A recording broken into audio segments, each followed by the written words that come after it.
Hi folks, it's Farmer Tom. It's Tuesday the 9th of February and you'll need no reminding that it's the 9th day of our Cheese a Day challenge, and today we're going to be tasting this delicious mystery cheese number 9, and we're going to be tasting that with the Butler family, who are some dairy farmers from the beautiful Pewsey Down district of Wiltshire.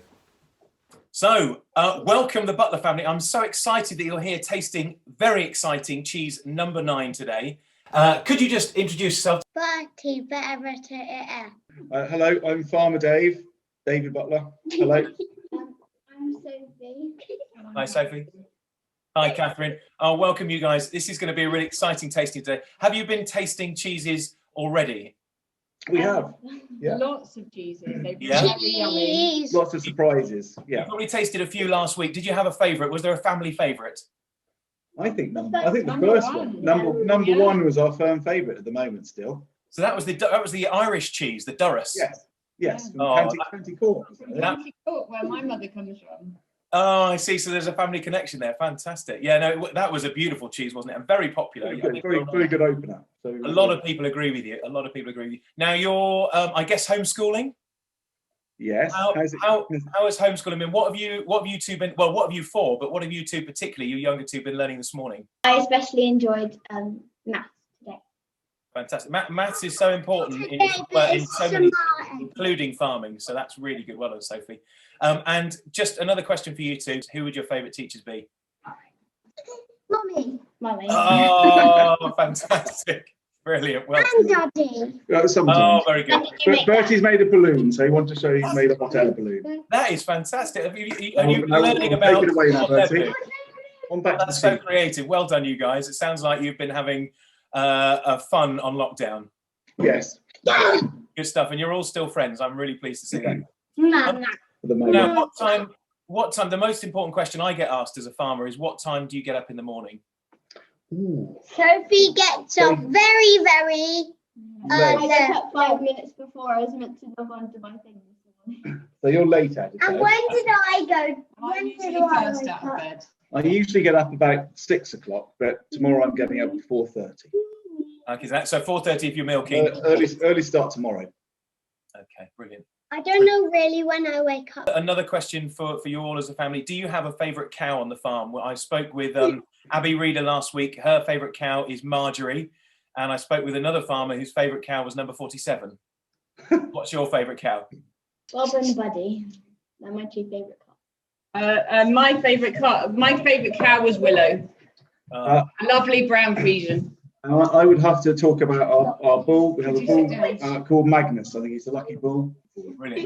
That's a pretty solid name. That's a pretty solid name. Now, David, would you just mind telling us a little bit about your farm? Because I know that you are in an area of outstanding natural beauty, and you do a lot of work with the environment. It's something you're particularly passionate about. Would you just tell us a little bit about that?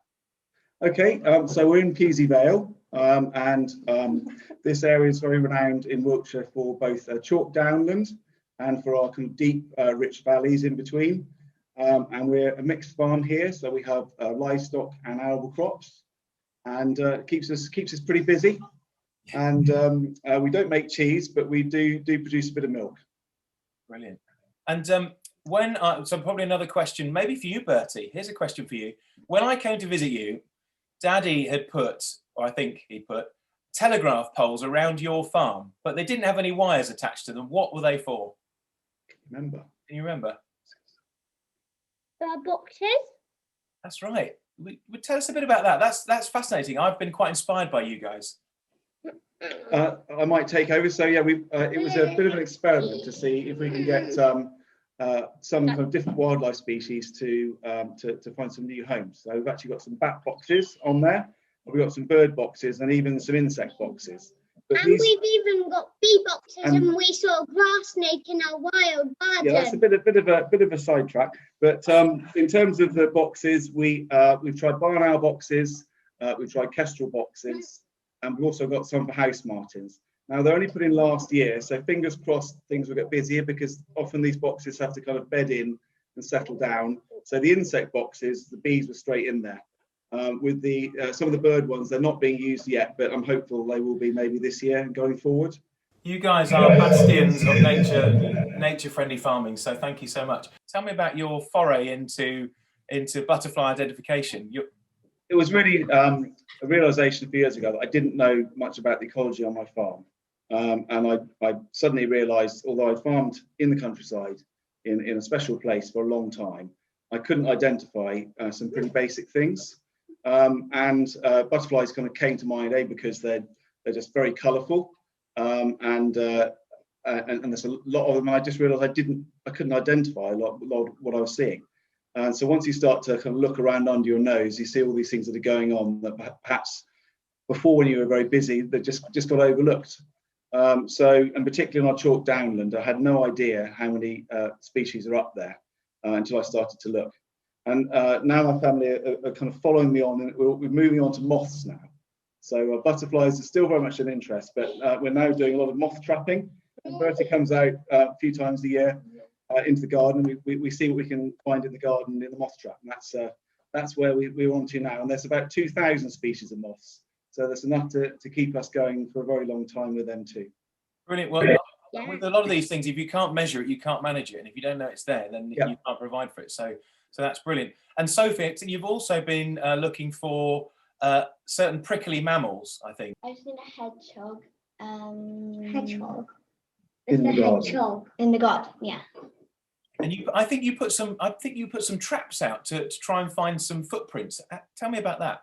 Oh my gosh, brilliant. that was so fun. I remember me and my dad did that. We put loads of traps They in. were tunnel traps. Yeah, it was really fun actually. We went out every day and identified which ones it was. And Explain, they weren't actually traps as such. The animals would run through, eat some food, and then run out and leave their footprints behind. So they weren't actually kind of caught by the traps. It was just to see what was there.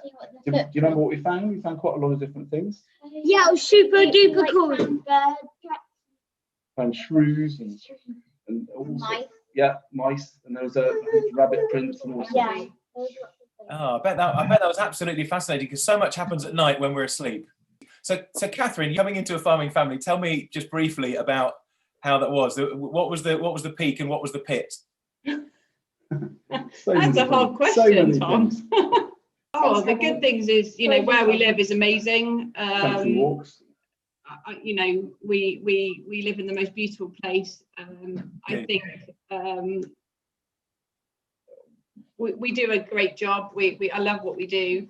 It's just a job that takes a lot of everybody's time, and there's always more things to do. So I think that's when you're not from a farming background, you have to realise that you're actually marrying a person that's going to be working all the time. Well, you guys are great at intertwining your interests in the natural world and all the other things that you're fascinated in learning about, and in amongst your schooling and your dairy and all the other things you do. So it's great to have you with us today.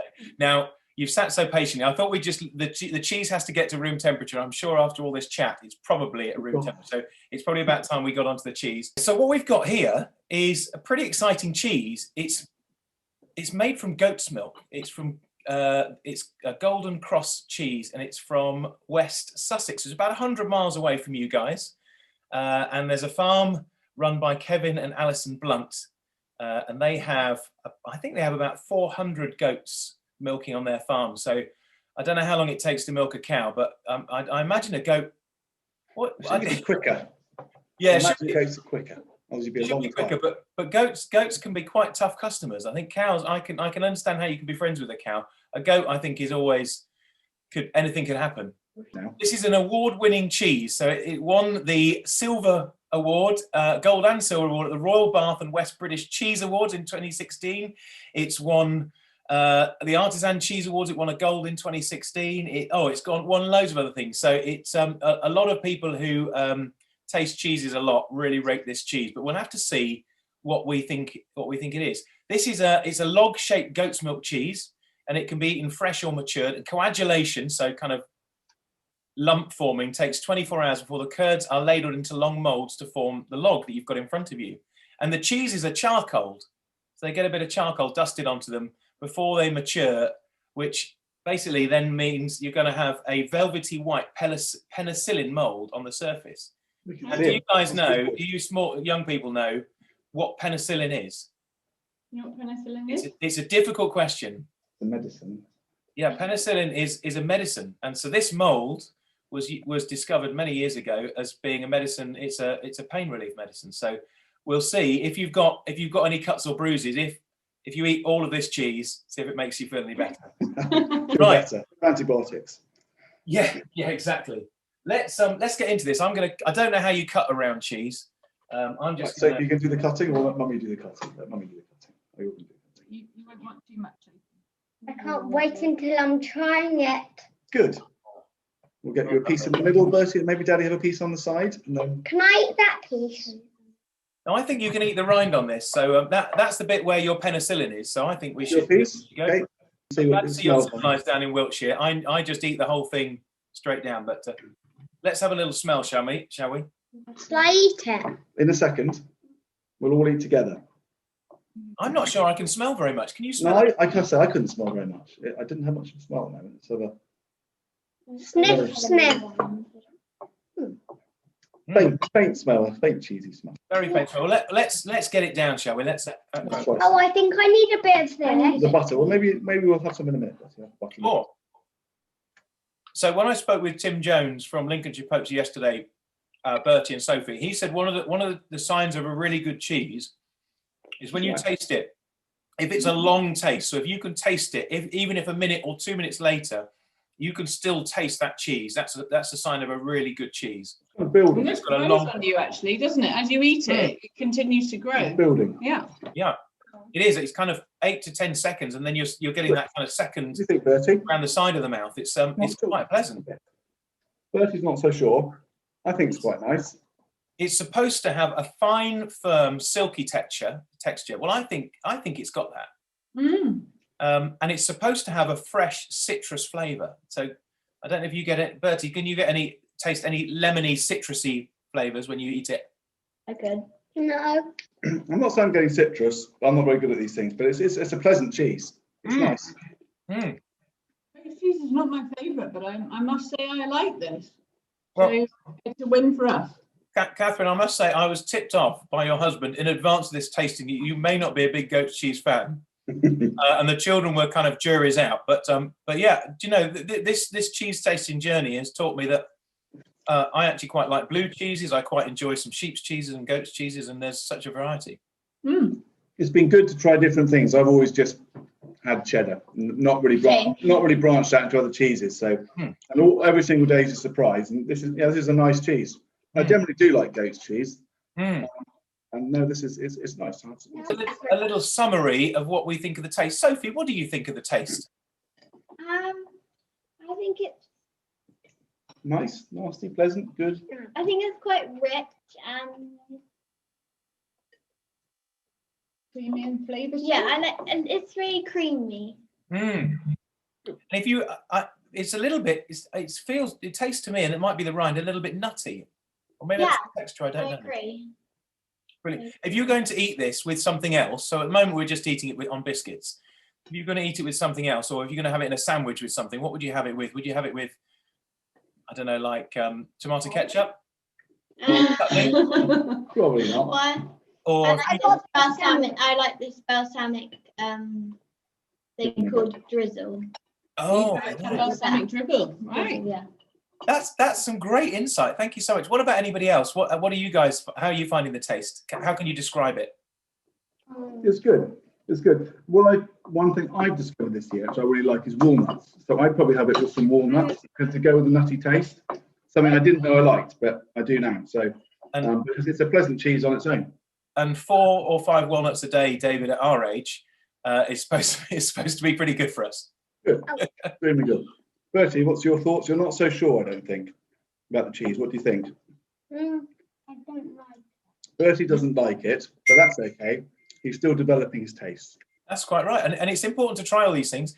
We had somebody tasting the other day and they said, it's important to try lots of different cheeses, and then some of them you might not like and some of them you will. Catherine, you've had the longest to prepare your tasting notes. How are you finding it? I've always written off goat's cheese as something I don't like, so I think I need to revisit that concept. I'm looking for a score out of 10 But you can use halves as well if you want to go 7.5 or 6.5 or 9.5. You can use halves. I was lying. I did like it. We don't, okay, so he did like it really. But what's your score out of 10, Bertie? You have to think of your number to score it. 10 is good, 1 is bad. 10 out of 20. Oh, 10 out of 20. That's very good. Thank okay, you. that's a score. I'm going to go with 7.5. I'm quite a harsh critic, but it's a nice cheese. I'm going to go with 7.5. Brilliant. Thank you. Sophie, what did you give it out of 10? I think I'll go with 6. 6 out of 10. Fantastic. Yeah, very good. Catherine, you I get the last word, Catherine. Enjoy this. I don't think it probably always happens. Catherine. I'm going to give it an 8 out of 10 because it's something that I have enjoyed and I probably might buy again. Brilliant. Good. And it has been a surprisingly pleasant cheese. Yes. Yeah. Fantastic. Well, that's brilliant. Thank you so much for tasting along with me.